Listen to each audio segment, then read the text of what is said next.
to be together all the way till 10, and it is our open mic hour. We're going to be streaming this show live on YouTube from now all the way till 9.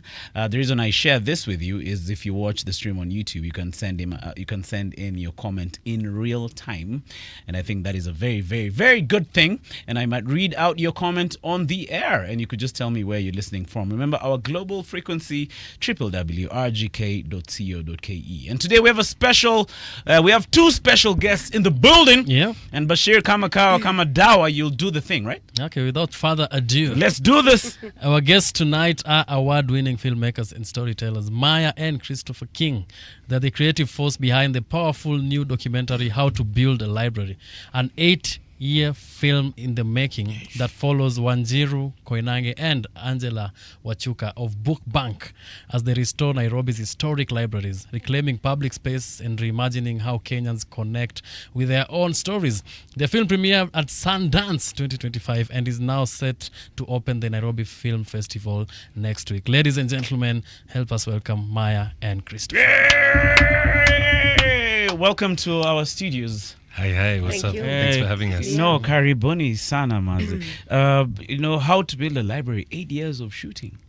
Like that is, how did you get in? How did that project even, who said we're going to start shooting this thing? And for 8 years. Yeah, man, like that's crazy. You know, with documentaries, it's just one of those things that you just have to go with the flow. I suppose it's like stand-up comedy in a way where you just don't know which direction it's going to go. Yeah. And so I think when you just know that there's an interesting story somewhere, and sometimes the stories find us, sometimes we find the stories, and there's an interesting story, and we knew that with Macmillan Library, it could be a vehicle to tell multiple stories. Okay. And that's how it kind of all began. And of course, I mean, I don't say too much because guys haven't seen the film. Yeah.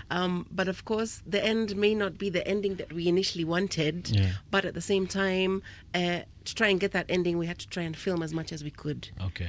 It wasn't 8 years, like all the way through. Yeah. But it was a lot of the time.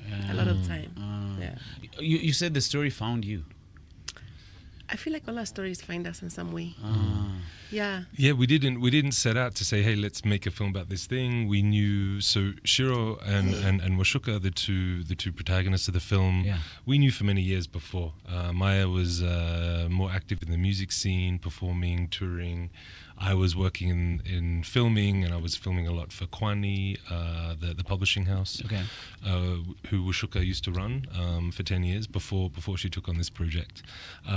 So I'd filmed a lot of the literature festivals for those guys. Maia had worked with Shiro. She was working with a sound company, and they just gave us a call one day and say, hey, there's this project we want to take on, this old library, Macmillan, it's falling apart.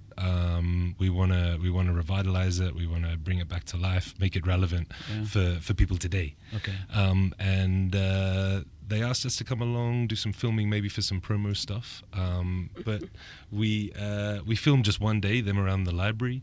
Then we filmed their first board meeting, and we realized how many things were going to intersect. There was going to be the power dynamic between these guys, the existing librarians, battling with the bureaucracy, Huko Kanjo, colonialism, and there's that too. You know, so all of these things. The history. So the building wasn't open to Kenyans, to Africans until 1958. Yeah. So there's this. And it was built in 1931. It was built in 1931. Yeah. Exactly. Yeah. So there's this very uncomfortable history in the building, and so how do you?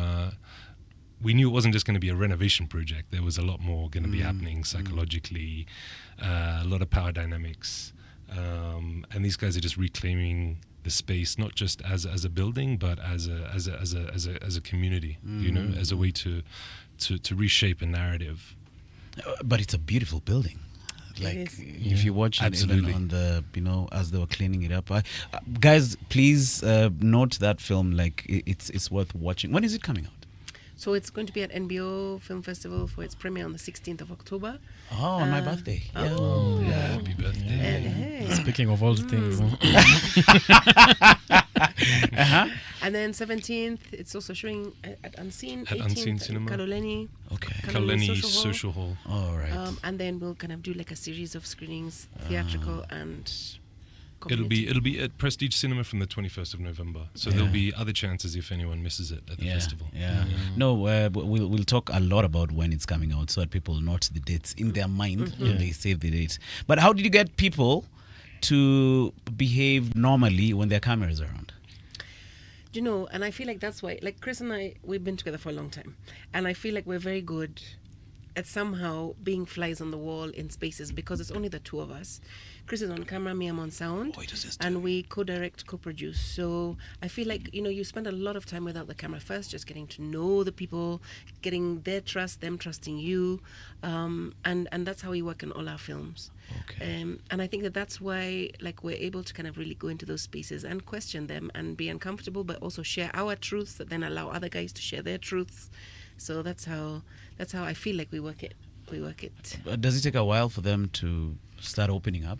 Yeah. Different It's people. a natural different people, different responses. Yeah, some people surprisingly are just cool with you like invading their life with a camera.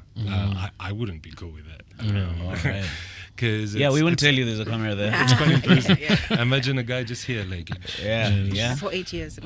So it's a lot of relationship work. Keep it very small. You don't want a big boom flying in your face. You don't want a huge camera. We're very small, we're very nimble. And I think it's just over years you build those relationships, and it gets tough. Like sometimes guys are like, "Hey, back off! Enough of you guys," and you have to like figure out: are we going to be able to continue or not? And whatever, you know. At certain times, we're like, "Did we just waste like 4 years of footage? Are we ever going to finish this thing?" Because in real life, there's never a happy ending. Or it's never like a nice, clean Hollywood style riding into the sunset. Exactly. We wish it could be sometimes. So at the beginning, we thought this was going to be a 1-2 year thing. These guys were going to finish this library, get it up to scratch and renovated, and a beautiful building, all done. But by year 3, year 4, we realized it was going to be a much longer battle. But we feel we found a good ending. I think so. I think we found a good ending, inshallah. I mean, without getting into the film, I mean, when we talk about libraries and we talk about books and we talk about like public spaces, like what do books represent more than just, you know, like library represent more than just having books? You know, when you think about a library, it's just a place where you go and grab a book and read. But I feel like in this film, you're able to dive into what a library really is in the context of like a public place than just a place to keep books. Can you speak more about that? Yeah. I also feel like, what was I going to say? I also feel like with this particular space is that there, as you just mentioned, Bashir, there's so many different avenues and angles to go down. And I also feel like the Macmillan Library, apparently, no one had been renting out those books like for many, many years, since the 70s, apparently. So guys were just coming in, using the space for homework, you know, coming to read the newspaper or the Bible. And so that's also really interesting to also show like the stuff on the shelves is not necessarily related to what people are wanting today. And I think that's what was also interesting for us, and how Shiro and Mashuka then were able to figure out, okay, what is it that the community are wanting from this space? And they did loads of surveys, they did all the things, we filmed all that stuff. None of it kind of made it into the film in the end.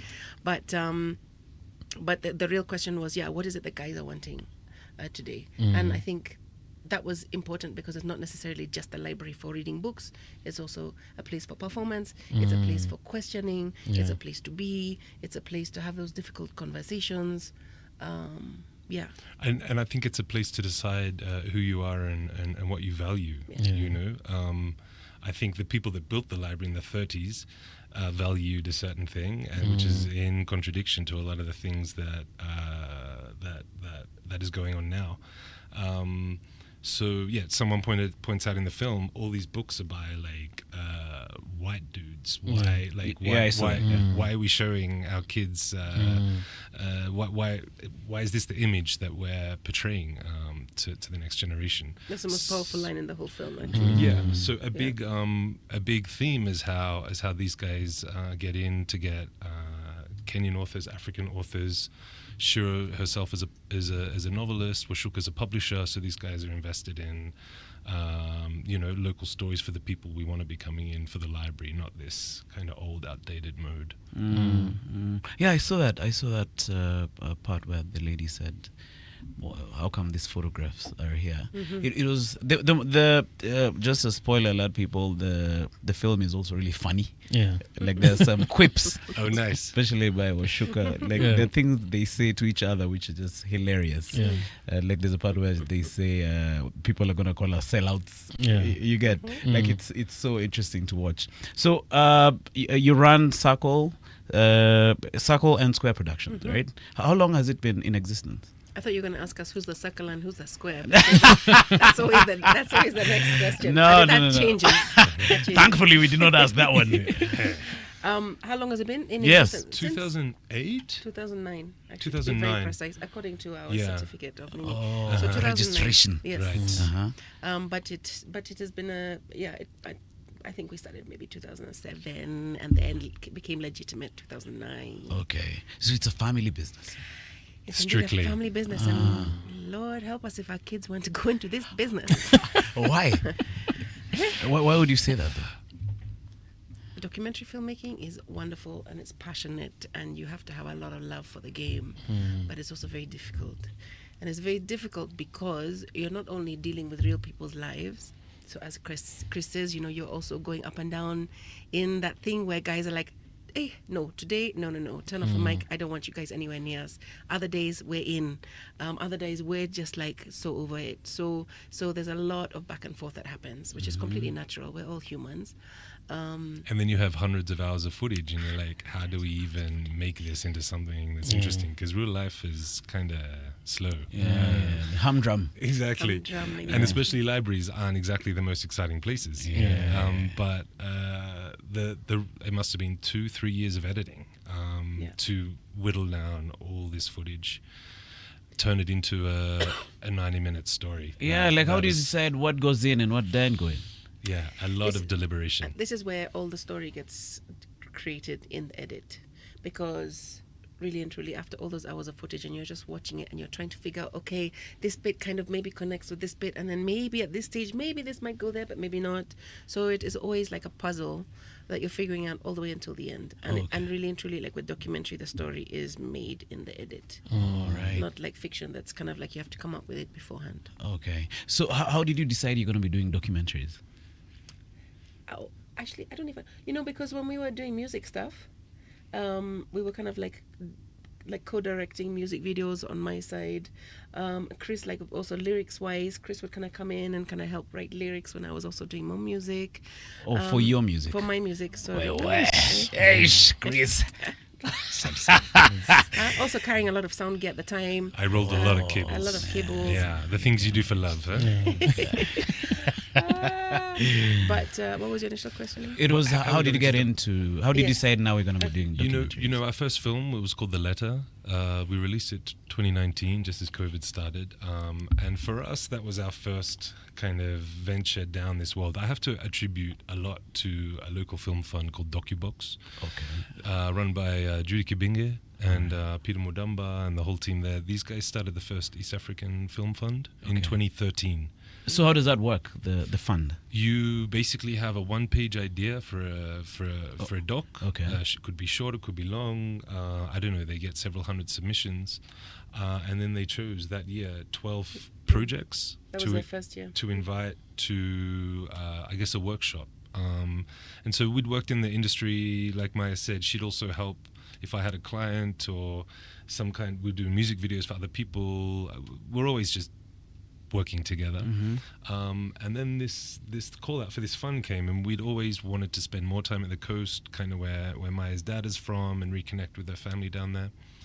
And so we had this idea just to go down and research the story of Mekatilili Wamenza, the Giriama freedom fighter, the uprising in 1918. A lot of the music was very interesting, so it was like a very personal agenda to like reconnect with that part of Maia's family, and then while at it, let's just make a film. Let's go interview how it was there. Let's see, just what's happening, where are the musicians, what's happening culturally. And it was just a really fun thing to do, to just roll around and talk to people. And in the end, we had to make a film out of that and get it finished. And you learn, that was like our school of hard knocks, I guess. Okay. And then Shiro Moshoka came to us with this idea, and we thought, actually, we're learning about how docs are made. We're starting to visit a lot of festivals on the continent, around the world, realizing how the funding works and finding some support, and then thinking this could be something interesting that could happen. So how does it work generally? Like if I'm a filmmaker listening in Mombasa and I'm trying to get in, how does it work, generally speaking? And like if you could just shed light on that. I think number one, apply to Docubox if you're interested in documentary making. Okay. Because Docubox really and truly has become like the hub for East African documentary filmmakers, where it's not just financial, because they also have supported all three of our films in different capacities, but they also they mentor. So there's amazing different workshops, different labs for whoever wants to go into these different Free of segments charge. of documentary. You can just go in, Oh, cool. you apply. So that really and truly, that was our school from the beginning, and we really give a lot of thanks. Okay. Because I think with Doc, the hard thing is that you're mostly alone, and it's really hard. So an organization like this, connecting you with mentors and having a workshop, and then we're also meeting the other filmmakers. We were working with, we were in the same cohort as Sam Soko, who's making Softy, and Pete Morimi was making I Am Samuel, and you're also seeing these other guys make their films and how they approach their characters and how they do the editing and all these things. So you're learning from the other filmmakers, but then you're also these guys flew in different mentors from different parts of the world to workshop your idea, and it gets busted apart and you feel horrible because you're like, oh my god, this idea sucks, but actually there's something in it, and then you have to build it back up from having it torn to pieces, and then go back out there and film. And at the beginning of a project, you're trying to cut together a 3-4 minute little development teaser, and you're putting a synopsis and a log line together, and you're just kind of Googling every single film fund going on in the world. Luckily, there's several with an Africa focus. All right. And many of them based here in Nairobi, a couple in South Africa, around, and then Amsterdam, Toronto, anywhere. There's a lot of call-outs, although the funding world's getting smaller and smaller. But we've been lucky enough to convince some people that this is a story worth telling, and that we were able to actually finish it. And thankfully, augment that with just having to hustle day in, day out. And then, I don't know, we filmed for 7 years, but maybe we filmed about 20-30 days each year of that year. Right. So it's just when something interesting happening, or I think these guys could be interesting, let's spend a few days filming them, or there's this event, we got to film that event, or hey, the King of England's showing up and we're making a film about decolonization, so we got to push ourselves into the room and make sure we can film that. Okay. Bashir, I have one more question before I let you ask. I've been hogging the mic. It's fine.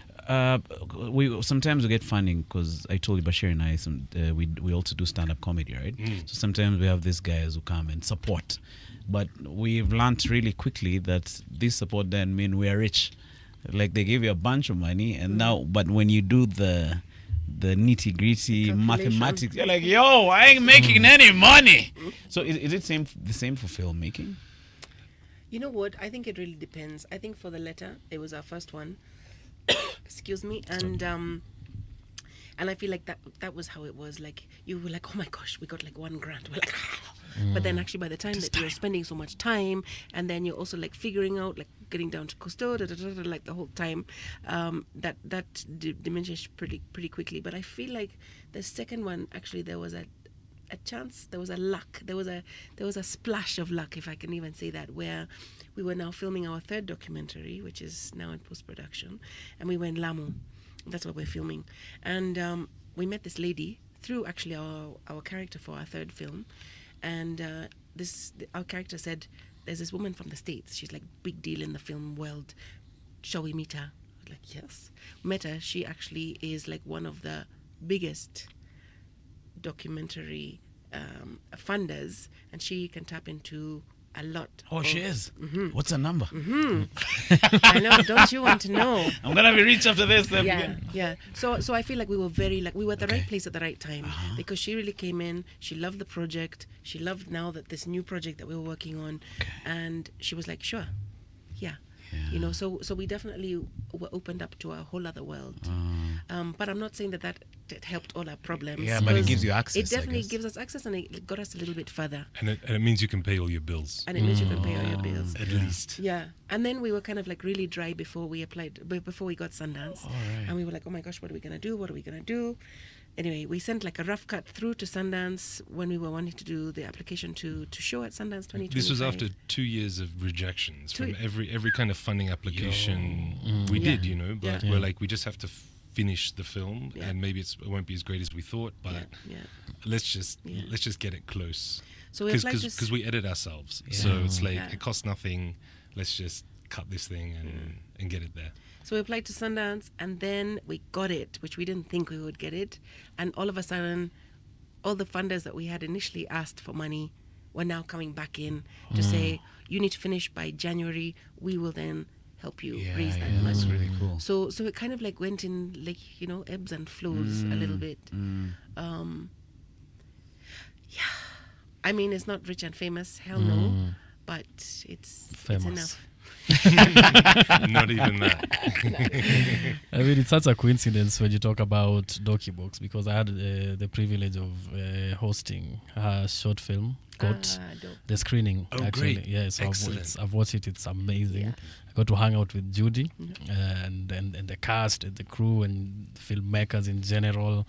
And it was such an amazing time. The one thing I've seen they're pushing now is I think they got a spot to screen their show in Woodstock, and they're trying to get funding for that. And I just want to know, you guys did Sundance. Like, I want to know how is that like? I mean, like, you guys got it. Like, well, what does that mean for a film when it gets like to screening and It's a big deal. It really is such a big deal. And I feel like we didn't really know about like the whole Sundance thing, like being here. I didn't know anything about it. But I feel like as soon as you go there, like the whole of the film scene is now looking at what you guys are doing. So it's definitely opened up a lot of doors for our filmmaking and for like what's coming up next, I think. Yeah, I mean, I think they get like 18,000 films submitted. Damn. Fiction and doc. I think it's about 9,000 docs get submitted, and then they choose 12 international films and 12 American films. Okay. So, and I think it's the festival that people all over the world break themselves to try and get their film ready for like the October deadline. And the film wasn't finished when they invited us.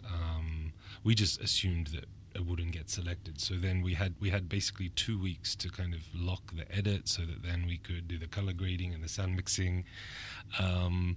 And we kind of got there and we were in a bit of a blur. We just finished the film. It was January. There's like snow up to your eyeballs. You're in the mountains in Utah, in this tiny village. But you know, the film was screening, and Wanori Kahu is hanging out with Daniel Kaluuya and bringing all these. There are all these like A-list celebrities and. Robert Redford, the actor who started the festival. I don't know, everyone's up in this mountain in this small village, and Netflix are having their party, and HBO are having their party, and everyone's in the snow, and everyone's, I don't know, it was all a bit of a blur, and they make such a big deal out of your kind of premiere, and there's press, and then next day you're reading reviews in Variety and IndieWire and Screen Daily, and realizing that how seriously people take it. And so we're also keen as well, like, let's get the film showing here. But Sheba and Bithi, who we know at MBO, they were like, can you guys hold out and we can premiere it at MBO? And for us, it just felt like the best way to launch it here, and then to have those guys behind it, and they put on such a cool festival. So we've just been like waiting for this time to finally get it playing here. Yeah. No, I'm excited for you for that also. What do you think about, because we alluded to this earlier when we were starting off the show, what do you think about how Kenyans receive these films? Because many times they wait, as we were saying earlier, for you to get an award somewhere else. They're like, this film is Kenyan, now let's go. Yeah. What do you think of that, and how do you think we can, reduce that at least? I think this is an old thing that we've had for a long time, and I feel like actually let me not be so negative. I need to start being a bit more positive in life. Let's do both. Okay, fine. So I feel like across the board, creatively, there is definitely that thing where it has to go outside for guys to then appreciate it more coming home. But I do feel like Gen Zs actually are appreciating no matter what.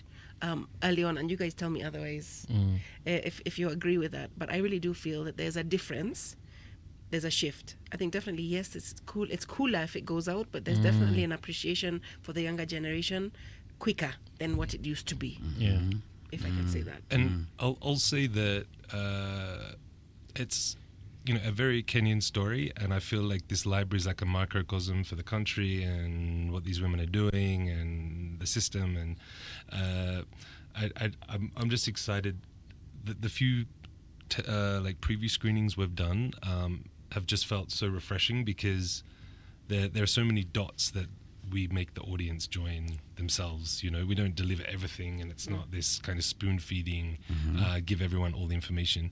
And here, just at the screening the other night, you could just tell that everyone was like really clued in, all the subtleties that are in there. Like, at least here, everyone gets it. When you're showing in like Germany or even in the States, people are like, oh, but you didn't give us like the whole history of Kenya, and it's like, well, that's kind of impossible to do. And if you're that interested, like, you can do another film. Exactly. And so I feel like around the world there's a lot more explaining that we have to do, but here, like, it's like telepathy. I think everyone gets like what's underneath the surface. Yeah, the nuances. Yeah, and can I just quickly add, like, I feel like also the themes in the film, there's many. And as we mentioned, there's obviously colonialism, there's gender, there's intergenerational needs, there's class things, there's language things. So I feel like there's a lot, and it will be very interesting at the Q&A, I think, at the premiere, just to see how people then receive it. And I think people are so engaged and so excited, which is, for us, it's just like truly an honor. I also feel like there'll be other people with other ideas and other thoughts, when we've had a few of those in several screenings, which has been great, because for us it's like the more interesting feedback that we get from all sides, the better. And that's what makes a strong film, I think. When I saw it, I was like, these guys want to work, like the bureaucracy. Like, how do you get it's like putting your hand inside some sort of termite nest. You're like, you're going to do that willingly? Yeah, this is going to be interesting. And for me, that bureaucracy thing was quite interesting, how it was being handled on film, the phone calls that were being made. No, it's a dope film. Everyone who's listening in right now should watch it. After it premieres, where are we going to access it? That's our next mountain we have to climb. First is get it hopefully in cinemas, so for the people who can make it to a cinema can check it out. 2026, if all goes well, we are hoping that we can just show this thing for free far and wide at physical screenings, and if we're lucky, we'd love to just make it available on YouTube for free. Like, that's the ideal dream. But until that happens, there'll be the cinema screenings. It's the way you want to see a film, hopefully, is in a nice dark room with other people, and we love that communal movie watching experience, especially with a film that I think is going to bring out a lot of different feelings. And after then, it's gonna at the moment we're trying to figure out how we're gonna distribute this thing, which will hopefully all snowball off the back of MBO. That's the dream. There are these filmmakers, I don't know what you guys think about them. They put the film behind a paywall. So I pay 200 bob, 100 bob, and then I'm able to access the film. So I get to watch it, and you guys get to make a little money. What do you think of that? And we actually did that for the letter for some time. I can't even remember with who it was, but we did that for a little bit. And we also then decided to now just have it on our website, on Vimeo, where there's like a link. Guys can pay money to watch our first film, The Letter. Oh, you can do that on Vimeo? Yeah, okay. You can do that on Vimeo. But I think it's definitely a way way to think about how to how to distribute. Is that a problem filmmakers face? Like, you have very good products, but you need people to see it. I mean, this is where working in the industry here, I think there's a huge amount of talent. There are a huge amount of people making stuff, but like the distribution infrastructure is like where the lack is, huh? And I kind of feel as well filmmakers get a bit of flack because it's like, hey, we can't even watch your films.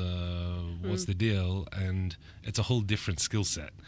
Like, we can pick up a camera and we can follow someone and we can dive into their lives and we can edit it and we can hopefully make a compelling 90-minute story that can make you feel something. But then it's like a whole other skill set to say, all right, how are we going to get this on like 100 screens across a country? Hang on, there aren't 100 screens. How are we going to build 100 screens? How are we going to license all that, the legalities, the logistics involved? It's that's where the festival is so important, that there's like a big event every year, and now they're having a competition and there's prize money and they're bringing people in. But how it's a chicken and egg. Do you put up the screens first, but then where are the audiences? So you've got to cultivate audiences. I think that's the next frontier. Okay. But to make things available. Can I just add, like, I think that there were no Kenyan. Well, actually, I don't want to actually say that because I'm not 100% sure. But in documentary, anyway, I know, like, Bigger Motion, which is Sam Soko's company, they've just started a distribution arm where they're now distributing local films and actually international films that are coming to East Africa. So I feel like it's definitely a great time to think about, okay, who is it that we can partner up with on the ground that already has these networks, but then how do we then also then show it online, and how do we then collaborate with, these other spaces and people that we can then do like bigger screenings, public screenings, library screenings, social hall screenings. YouTube is not like a last resort. Actually, it has been, funny enough, but I don't think we should be looking at it like that. And I think that then, as Chris says, is that if we can get it on YouTube for a period of time where guys know it's going to be between this time and this time, we just have to think about, I don't know how the whole monetary thing works, and you guys obviously might know more about that than we do. But we just have to figure out how that would work. It's the best way to find people. Absolutely. Because they're there, right? Yeah. Right. And if we want to just make it like fully available, that'll be the point we'll get to once we've exhausted like the other channels. Because ultimately the more people to see it, the better. But also at the same time, if there's a way that these things have to be monetized somehow, and the years spent and the distributor gets paid, the cinema has to get paid. True. And then whatever's left over, we can hopefully at least like have something for like an 8-year project at the beginning of it.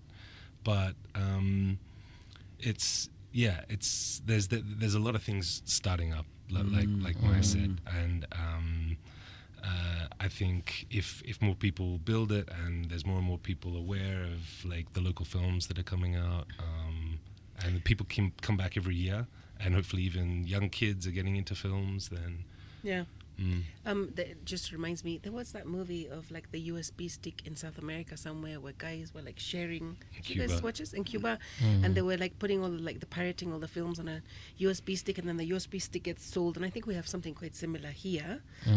But I'm always thinking about like how is it that we can then potentially put like the film on a USB stick where then we can say, okay, it's going to cost the 200 shillings. Here you can have the USB, but then there's these questions, if you want to do the Q&A, what afterward, you know what I mean? So I think also like for film like this, it would also be really interesting to figure out how can we have like some sort of a toolkit where we can also just share the film, but guys are paying small monies. But then they can then use that within their communities, because it is a film about community, and how to build that community and where one sits in their community. So. I mean, when you started this conversation, you say that you did not get the outcome or the ending that you wanted. And when I think about documentaries, I think you guys are just observers. Like, you actually can't interfere with whatever is happening. It's I watch a lot of, at least I used to, a lot of animal documentaries. You have someone who's been following a lion ever since it was a cub, and now it's and then it gets killed. No, see, I'm getting sorry. No, so I'm watching that and I'm seeing my favorite lion being attacked, man. Like I had to put the camera down and be like, let me save this, and like I'm so invested in this. this, like how hard is it for you guys to just observe? You know, and in different situations, it's hard. Like for the letter, for example, we were talking about. So first of all, we were following this Nyanya and her relationship with her grandson, Kaladze, and a lot of elders in this particular area of Kilifi were being killed, accused of witchcraft, and so we're kind of filming these extremely intense conversations, and I found for me like that was the most challenging, where you're just like, how much now do you sit behind the camera, and how much do you now take action, you know, to try and figure out how you can assist and help and what.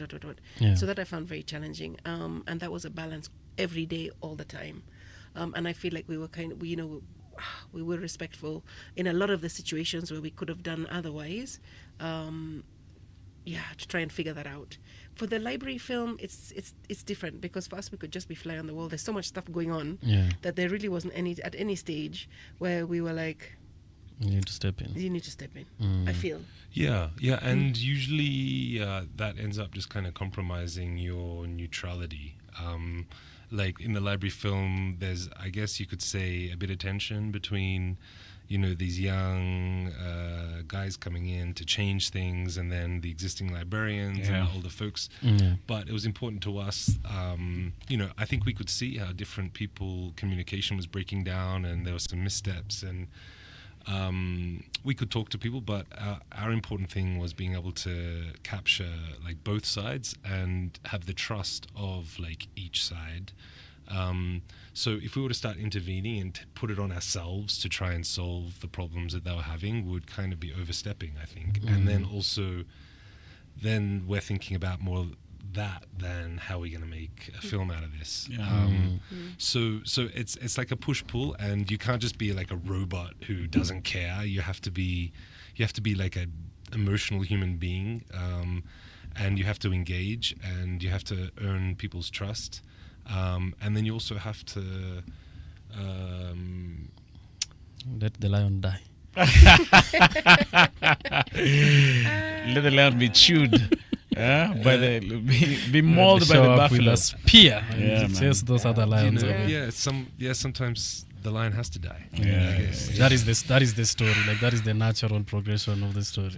So George Raphael says dope and insightful conversation. Kwambai Collins says nice conversation right there. Kevin Dongo says what's your view on sponsors controlling the narrative on the documentary message? It's a good question. It's a very good question. I feel like with a lot of the documentary funding, they are all quite open for you capturing the story, and actually they're all quite old school in that sense that you cannot pay for any, like you can't, like for example, if I was interviewing you right now, I'll be like, I'll just slip you a couple of ninis for you to say what it is that I want you to say.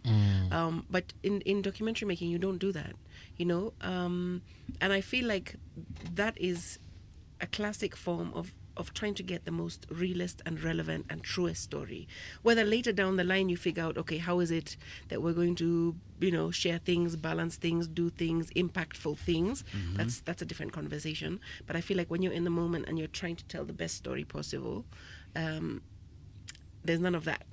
And so I think also that comes with, I feel like kind of here when guys are also talking about documentaries and documentaries that are paid by, let's say, advertisers and or NGOs and or these kinds of spaces where of course they have the thing that they need to tell. That's a very different kind of film. You know, it's not a creative like a feature documentary. That is something that I'm being paid to tell something as beautifully as I can, and I feel like that's where the difference is, because for creative independent documentary storytelling, you are not being told by anyone how to tell it. In the ideal world, and I think there's plenty of people we could have got funding from if we had have done the story a certain way, but that's not how we wanted to make it. And I guess we've been kind of quite uncompromising. Like we don't entertain. But there's a price you pay for that, right? Totally. But the way we overcome it is that because we're doing a lot of the jobs ourselves, if we don't have money, we can still make a film. We have a camera. This thing was happening in Nairobi, so at the most, the transport into town to film for a day with our own camera actually kind of costs us nothing. And if we have a laptop and we can edit, I'd rather not take someone's money and keep our own creative control. And I feel like, sorry, can I just add to that point? Because I feel like the truer form that you are creating, eventually then guys will then be like, okay, I get it, and I will come on board. Yeah, I think so. And it's hard enough as it is. Like, I know a lot of people who've gotten into projects, and then there's this push-pull, especially with a producer or with a funder, and those things can kill films.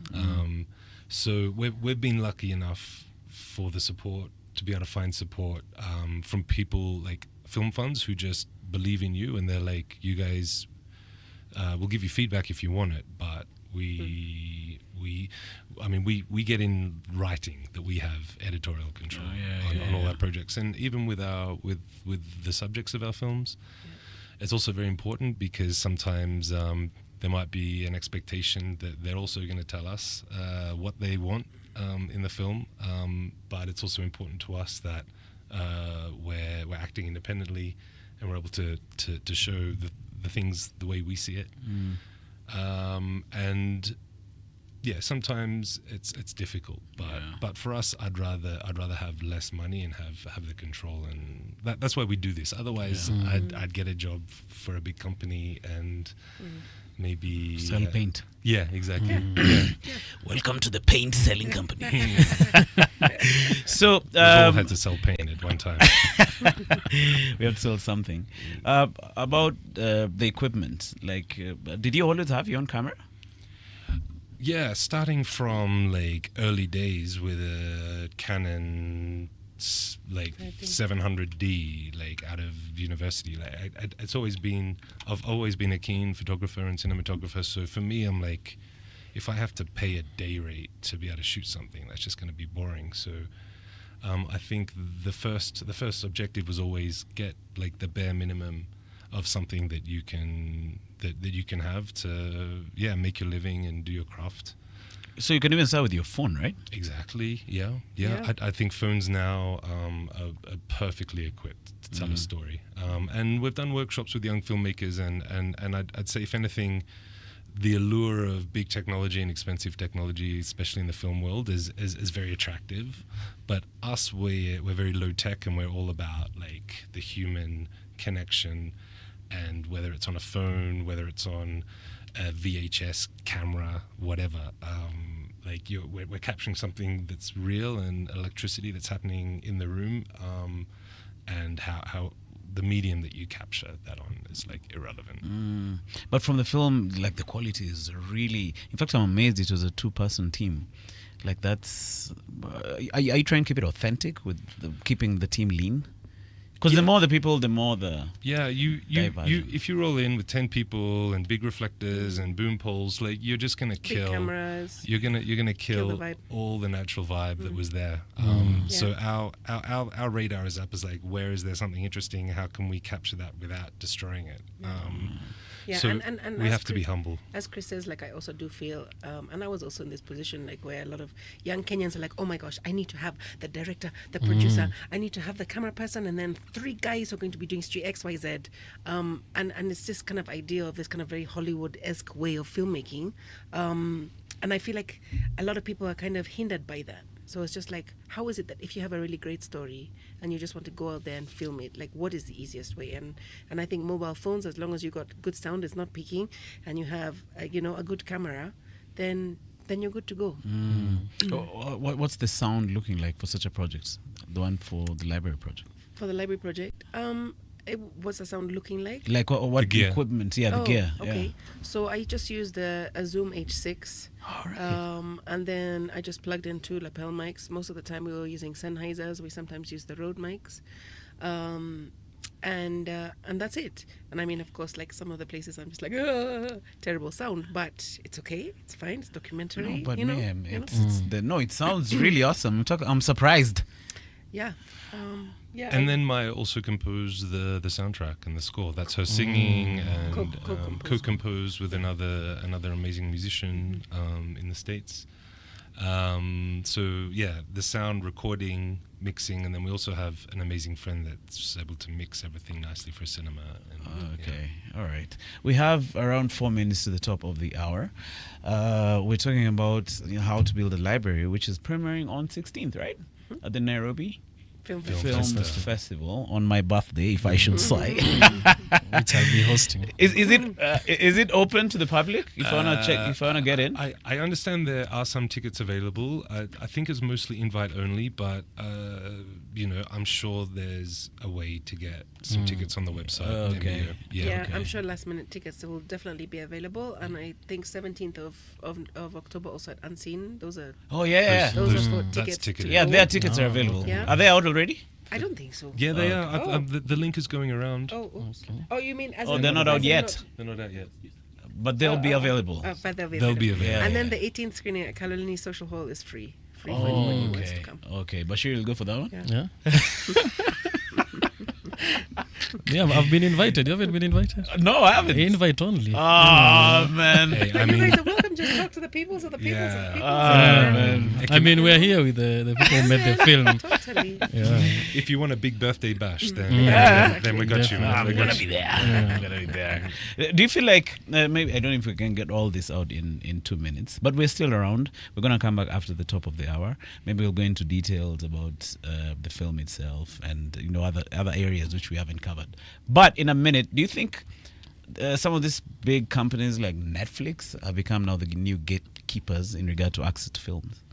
Definitely. Big time, yeah. This is now the new the streaming universe, and I think while there was a battle between the Netflixes and the Apples and the Amazons, and everyone was going helter skelter, who's going to win. I kind of feel there was a massive, at least internationally, docs were being bought up for a lot of money. But I think now most of those companies have capitulated. Netflix has won, and I think the bubble burst, and now the selling's becoming a lot thinner, I think. Okay. But yeah, it's definitely the model that's happening, and it's here to stay. Definitely. And all filmmakers want their films on Netflix, Yeah. right? Including us. Yeah, And we've been even having- us, we want our you specials know, on there you Netflix. go. Yeah. And we've been having these conversations with them, but I think they're also quite targeted with what it is that they're wanting. Yeah. So we'll see. Yeah, we'll get there. Yeah, we'll get there. There's the channel I watch on YouTube called Free Documentaries. So they play films from like back in the day.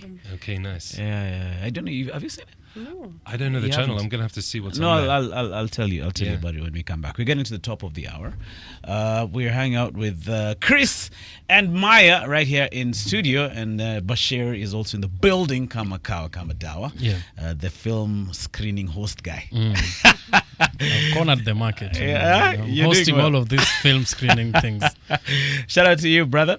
We're going to get into the top of the hour. We make sure our guests get some water to drink. But if you have any question, you can send in a voice note. Bashir, what's the number? Number is 011-692-8683. 011-692-8683.